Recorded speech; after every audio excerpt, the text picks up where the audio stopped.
Hey you guys, welcome back to my channel. It is your girl GOLDYNAPS, and in today's video I'm gonna be showing you how to get these boho faux locs.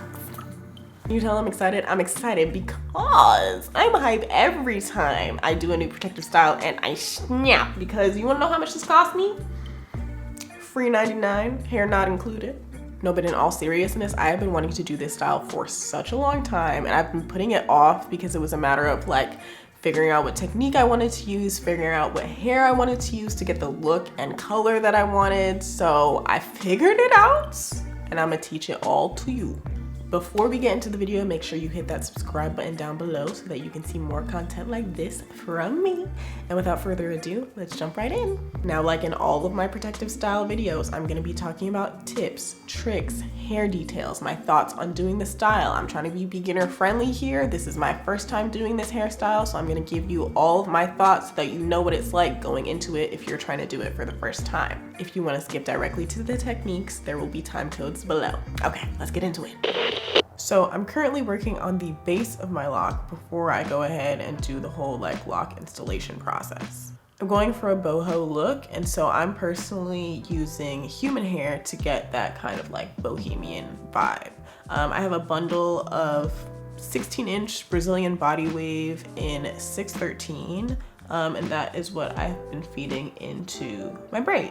If you've seen my boho knotless box braids video, which I will have linked here somewhere on the screen, I'm using the exact same human hair that I used in that video. I really liked the quality and the texture of it. I thought it held up really well while I was wearing that style for the month, so I'm gonna go ahead and use it for this style as well. So this is my first time doing faux locks, but in a lot of the videos that I watched, people were braiding their natural hair underneath their faux locks. So I felt that going for this bohemian vibe, the best way to secure the human hair would probably just be to braid the human hair directly into my own natural hair, and that has been working out really well. I'm really liking the look of how it is turning out. I've been using the free part method of parting my hair, and oh my gosh, it is 1,000 million times easier than trying to do all those boxes, because you don't have to like worry about the sizing as much.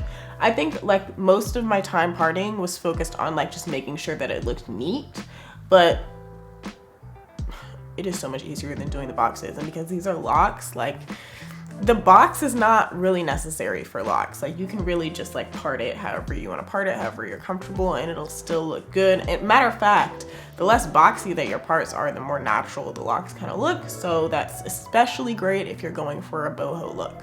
Now that we've got those little details out of the way, I've got 2 more parts here that need to be braided up and have human hair fed into them so that I can show you guys the technique. Again, this is the exact same hair feeding technique that I used in the boho knotless box braids video. So I highly recommend you go watch that, because I'm very in depth about how to feed in human hair. But I'm gonna show you guys real quick again here, just so that you get the gist of the technique. Okay, so I have come in a little closer. I'm gonna go ahead and put some Shine and Jam at my root, as I always do with every protective style. It just keeps it nice and neat and flat. I'm gonna go ahead and start braiding. When I get somewhere in my braid where I wanna feed in a piece of human hair, I go ahead and grab my bundle and then just cut off a piece. To feed in the hair, you're gonna rest it on your index finger, hold it in place with the index finger in your other hand, and then just braid normally. You can go ahead and lift out the end of the hair, flip it up, clip it up, put it in your mouth, whatever you need to do to just keep it out of the braid, and then go ahead and keep braiding.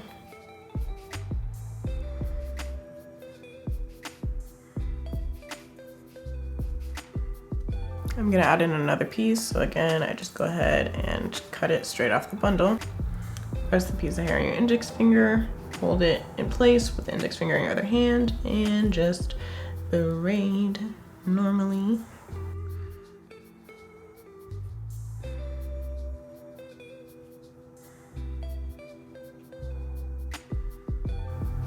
Go ahead and lift it out of the braid. I'm gonna put it in my mouth.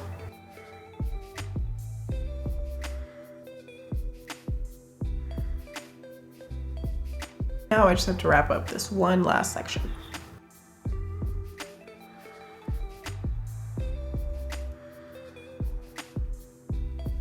The great thing about doing the base of your locks is that you don't really have to worry about what the actual braid looks like. You're more just focused on making sure that you secure those like human hair pieces. So now that I've got this all wrapped up, I'm gonna go ahead and start the locks, and I will be back to show you guys the technique. All right, y'all, I'm back. I have about a quarter of my hair left to do still, and let me tell y'all, it was a process to figure out how to get these locks to look the way that I wanted them to. Like with every protective style tutorial that I do, I'm gonna talk about tips, tricks, hair details, etc. before I get into the technique of actually doing the style. If you wanna skip ahead, there will be time codes below. Okay, first off, when I was watching videos about doing faux locks, a lot of people used these crochet locks as the base of their braid and then wrapped whatever hair they wanted to use around those locks. And I was like, okay, that makes sense, so that you get like the thickness of the lock, because you know my braid underneath is like pretty thin, so you probably need a crochet lock underneath to get the thickness. In my experience, it makes it way too thick. Like, and my parts are relatively small. I think I have 50 something locks, I believe, or 50 something parts in my head. But with the thickness that these crochet locks underneath made my hair look, it wasn't giving what I wanted to give. It was really bulky. I personally really dislike when protective styles are bulky. I want them to lay like pretty flat against my head, and that also makes it easier to do updos and things like that. So I personally don't like the bulky look. If that's what you're going for, definitely go ahead and put some crochet locks underneath. But to me, it was just way too thick. The next thing I want to talk about is the fact that obviously we're doing boho faux locks, right? And initially I wanted to have human hair ends. I don't have human hair ends, and let me tell you why. So to do my actual locks, I'm using Marley hair, and obviously this kind of hair has like a kinky, coarse texture. It really mimics like the look of an actual lock. The hair that I'm using for like the boho part is human hair, which is not kinky at all. Okay, it's Brazilian body wave, it's giving Caucasian. And I tried it, okay? I was, you know, nail gluing the Brazilian body wave hair at the end of my Marley hair, wrapping it up. I did the whole bit, okay? I installed it. The transition from the kinkiness of the Marley hair to the straightness of the Brazilian body wave hair looked ridiculous. Like, it looked absolutely just odd to me. In this context of just like poking out of the locks every now and then, like, I think it looks fine, but having it at the ends, like, it was just a really weird transition. I didn't like how it looked at all. And honestly, it could potentially have to do with the color. Obviously I'm doing blonde locks. I don't know if it would be that noticeable if my hair was a darker color. Like, when I've seen it done on like dark hair, it's not as jarring. It just looked really strange to me. Also, obviously the Brazilian body wave hair that I'm using is 613, which is lighter than the Marley hair that I'm using, which is 27613. So all in all, like, I just didn't like how it looked. I mean, you can take that into consideration when you're thinking about how you want to do your locks, but I got the look that I wanted just by having it stick out every now and then by like having it at the ends, and I don't think it really makes that big of a difference in my opinion. All right, so as I mentioned, I am using Marley hair in the color 27613. It is about $30 for 6 packs of it. I'm currently on my 4th pack of hair, I believe. I got it on Amazon, and I will have it linked down below if you are interested. I had also seen a lot of people mixing water wave with Marley hair because Marley hair is incredibly matte. It looks very matte, whereas like water wave hair or passion twist hair is like kind of shiny. So they would mix them together to kind of like get a balance between the two. Again, I tried this. I tried mixing the water wave hair with the Marley hair. It was just way too much hair. The lock turned out way thicker than I wanted it to be. And maybe like I can try again doing smaller parts, but it just wasn't the look that I was going for. So again, take that into consideration depending on like how big you want your parts to be. Adding in a lot of different pieces of hair is just gonna make your lock extremely thick. As I've been working with the hair, what I like most about it is it really gets you closest to what an actual natural lock would look like, as opposed to like a passion twist hair or a water wave hair, which is like way shiny and just doesn't have that kind of kinky texture. That said, the Marley hair can get pretty tangly, I'm not gonna lie. I think it's easy to work with, but the locks kind of like stick together because the hair itself, I don't know what makes it do that, but like as I'm running my fingers through the locks, it's not smooth like when I would do like butterfly locks or something, which uses a much softer hair. Because this hair is coarser, the locks kind of get tangled together. It's not something that's like a deal breaker for me, it's just something that I noticed and something to keep in consideration when choosing the hair that you want to use to do this hairstyle. All right, now that we've spent all of that time talking about my thoughts on doing this style, my thoughts on the hair that I'm using, I'm going to show you guys how to actually get this look. So the first thing that we're going to do is prep our hair. I use 2 pieces of Marley hair for each lock that I'm doing. The Marley hair that I got has this like ombre into 613 that I just don't like the look of, so I'm gonna go ahead and cut it off.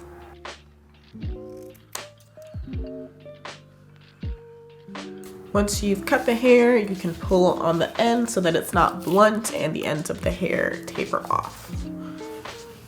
So I've come in a little closer and we are going to crochet in our first piece of Marley hair. And girl, let me tell you, the way I used to hate this crochet needle, you go back to one of my like earliest protective style videos.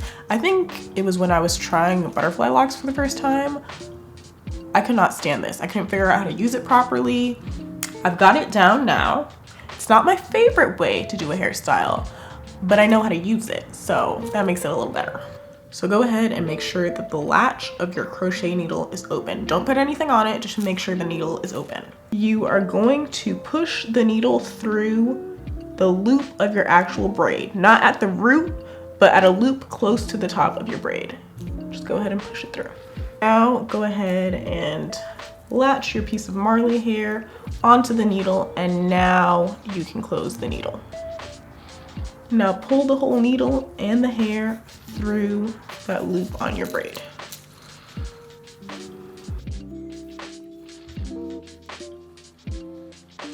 Now personally for me, I am feeding the hair through a top loop of my braid rather than at the root because it puts less tension on your roots, and it also helps your locks lay flat because you won't have a big like bulky knot right at the root of your hair.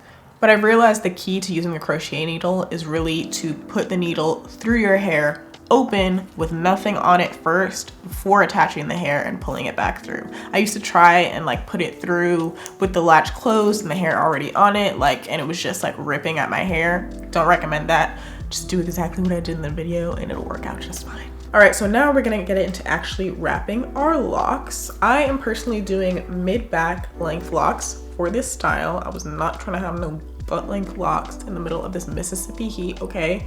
So you're gonna wanna make sure that one side of your Marley hair is about the length of the lock that you want.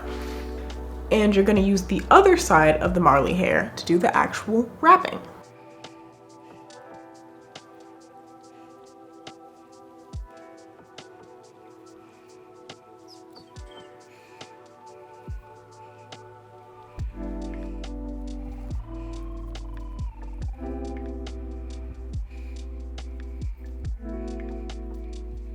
When you get to a piece of human hair, you're just gonna flip it up and clip it out of the way. And then go ahead and keep wrapping.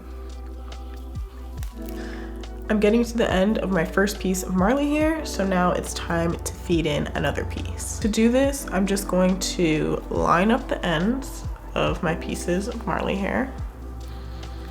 And then I'm gonna start wrapping the second piece very tightly to secure everything in place.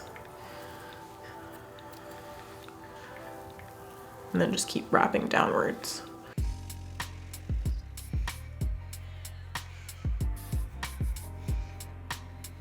When you get to the length of the lock that you want, you can start wrapping back upwards.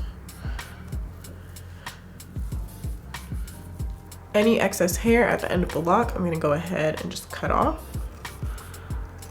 And then I'm gonna burn the end of the lock with a lighter to make it more neat. And there we have our completed boho faux lock. I'm gonna repeat all those steps a few more times so that you guys can really get the hang of it.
All right, y'all, here is the finished look. I think it turned out so cute. I'm so excited. Like, I can't believe that I did this hairstyle. Literally every time I do a new protective style and it doesn't turn out ugly, I'm so hype. And pretty much every single protective style tutorial on this page is me doing the hairstyle for the first time so that you guys can like get my authentic, genuine reaction to trying the style, all my tips and tricks and all that kind of stuff. So final thoughts about this hairstyle. I think it's really cute. Obviously, I do like how protective it is in the sense that like my hair is braided up and it's completely covered. So that's really nice. It was also like, I feel like it's an easier technique to pick up and understand than something like knotless braiding. I mean, given the style of these, like you don't even have to be super neat. So it's really just a matter of like wrapping. The only thing that I think is kind of difficult to figure out is making sure that you're wrapping instead of twisting, because you may think that you're wrapping,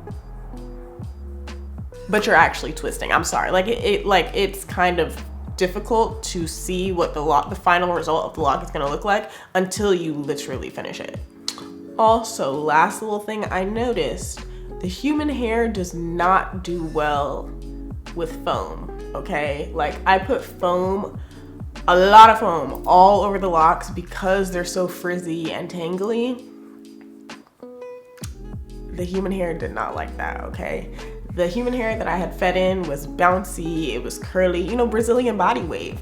Now it's kind of looking limp. I mean, it goes with the look, but it definitely doesn't have the same like body and curl that it had before I put the foam on it. So again, that's just something to keep in mind if you are gonna use human hair.